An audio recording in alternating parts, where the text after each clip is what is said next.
Vamos a empezar con algo, bueno, con algo directamente estremecedor. Son las palabras del informe de la autopsia de un rey. Y en esta sola línea, en esta frase se resume una vida entera de sufrimiento y también el final de toda una era. Hoy nos metemos de lleno en la historia de Carlos II, a quien seguro que muchos conocen como el hechizado. Pero es que Carlos II no fue solo un rey, fue literalmente el capítulo final, el más trágico y casi fantasmal de la que fue la dinastía más poderosa de su tiempo, los Habsburgo, la Casa de Austria en España. Y es que al final la historia de Carlos II es, por encima de todo, la historia de un cuerpo. Un cuerpo que ya desde que nació parecía condenado. En la corte, claro, lo achacaron a un hechizo, a la brujería, pero la realidad era una maldición mucho más profunda, una maldición biológica, que, como vamos a ver, tendría unas consecuencias políticas devastadoras. A ver, para entender de verdad a Carlos, primero hay que entender este concepto, la endogamia. Durante casi 200 años, los Habsburgos se casaron una y otra vez entre ellos, tíos con sobrinas, primos con primas, todo para proteger su linaje, para que el poder no saliera de la familia. Lo que no sabían es que, sin quererlo, se estaban tendiendo a sí mismos una trampa genética mortal. Y si hay algo que lo demuestra de una forma que de verdad pone los pelos de punta, es este número, 0,25. Ese era el coeficiente de consanguinidad de Carlos II. Para que nos hagamos una idea, es exactamente el mismo que tendría el hijo nacido de la unión de un hermano y una hermana. La genética de la dinastía sencillamente se había roto. Estaba agotada. Y aquí está la clave de todo, ¿no? El choque entre dos mundos. En el siglo XVII, todo el mundo creía que los males del rey eran obra del diablo, una maldición, algo sobrenatural. Hoy, en cambio, la ciencia nos da una respuesta muy distinta, una que no está en el infierno, sino en los genes y en las consecuencias de la endogamia. Claro, las consecuencias físicas de todo esto fueron terribles. Carlos sufrió toda su vida. Esa famosa mandíbula de los Habsburgo estaba tan deformada que apenas podía masticar o hablar con claridad. Era un hombre muy alto, sí, pero desgarbado, con unas piernas que apenas lo sostenían. Su salud era tan frágil que un simple resfriado era una amenaza de muerte. Y lo más trágico para un monarca, era estéril.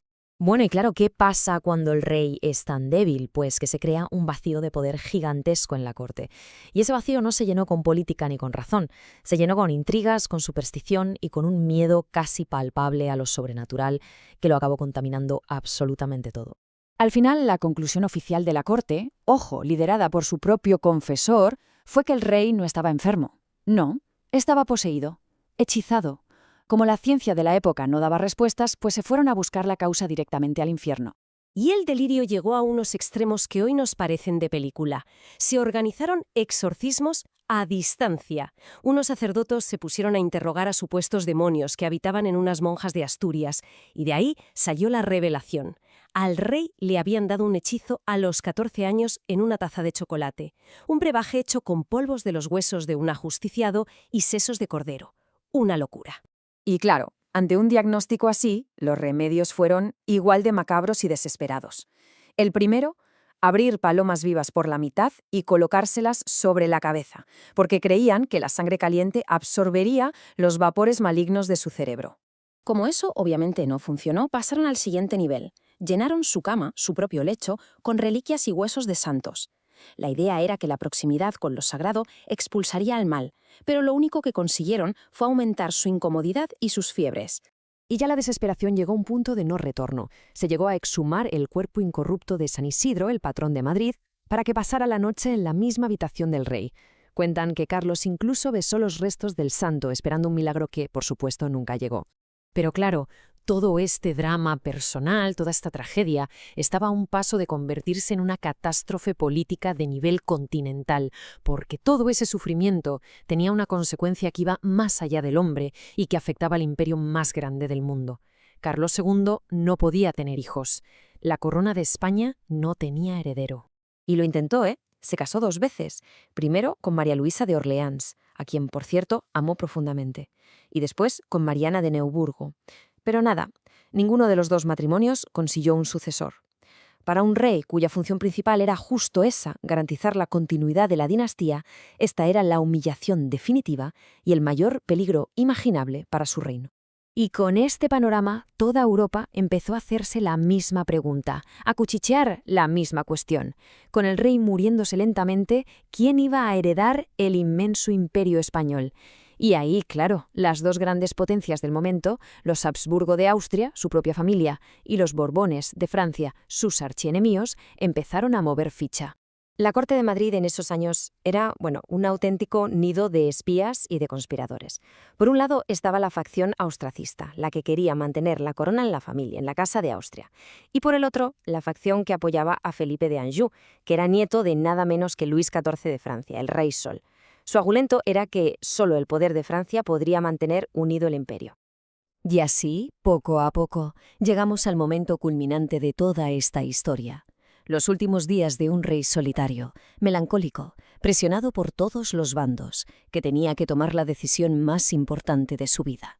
Una decisión que quedaría plasmada en un único documento, su testamento. Intentemos imaginar la escena. Estamos en el otoño del año 1700. El rey agoniza en el Alcázar de Madrid.